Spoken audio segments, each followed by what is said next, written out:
Hey there YouTube, was going to do another quick video for you today. This one's going to be actually about the options you have when charging a Tesla, and this, I'm guessing, unless something's changed in 2023 or going forward, this is going to work for anything going back. All Teslas come with a charger. Hopefully yours did if you bought it used. Mine did. It came with this charger right here. It actually came with a 110 in that plugged into a regular outlet like this. When you use that type of charger, it gets about 2 miles to the hour of charging, which doesn't do a whole lot. What I'm going to show you here gets you about between like 17 and 20 miles added to your car per hour, which in my use case, that's good for me because I actually come home from work or whatever, plug it in, and it's charged up in 4 or 5 hours. Anyway, this is my panel box in my garage, and please excuse the garage, but I'm just going to kind of show you how this can kind of be installed. You're going to need an electrician, most likely in your state, and no one wants to get injured, so just make sure it's done safely. I actually am a licensed electrician. I don't still do that currently, but I still hold my license, so I was able to do mine kind of on my own and definitely save some money. But either way you do it, you're going to pay an electrician to come out and either run the wire for your, if you buy the larger Tesla charger that costs a substantial amount of money, or you run it this way. But this is a way you can use your charger that comes with your Tesla and save you a pretty good bit of money. I'm not really sure what they're selling them for these days on the site, but anyway, I installed this 30 amp breaker here.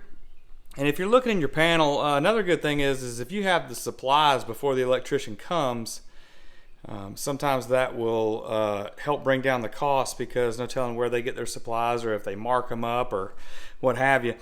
And this is obviously my particular breaker, but you can look on your breakers and see the type that you need there, and either take a snapshot and take that to Home Depot or an electrical supply shop and let them help you. This is a 30 amp breaker, 30 amp 2-pole breaker. It runs this 30 amp plug that I'm going to post on the side here so you can see where you can buy it from.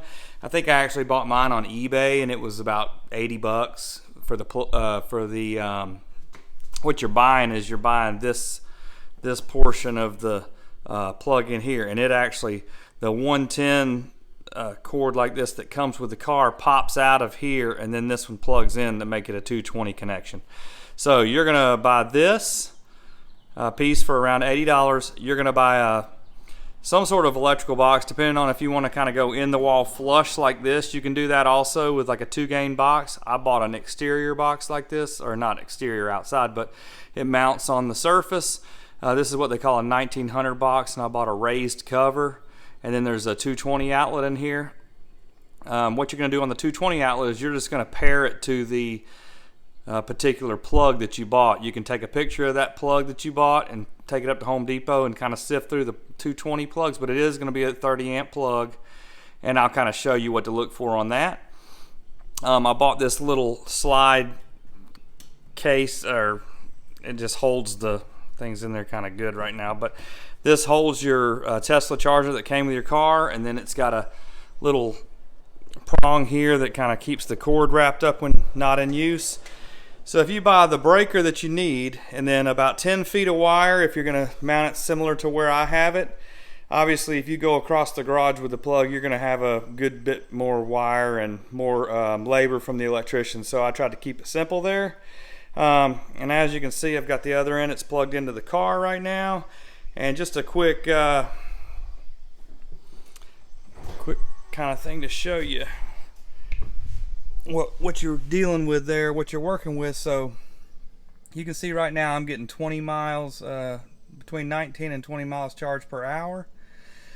And I've got my charge limit on my car set to 221, so I just don't burn the battery out. I think it's like 80% of my car. So anyway, you can also see there it's charging at 24 amps, and that's what you're going to get out of that 30 watt or that 30 amp charger. You're going to get about 24 amps. That's what the charger brain in here dictates what you're going to get from the juice coming out of the wall. So just a really quick thing. It's just another alternative if you're not wanting to spend the extra money on the Tesla home charger that hangs on the wall. Those things are super nice. They do charge probably twice as fast, but if you don't need it, then it's not worth spending your extra money on, and this is just another alternative.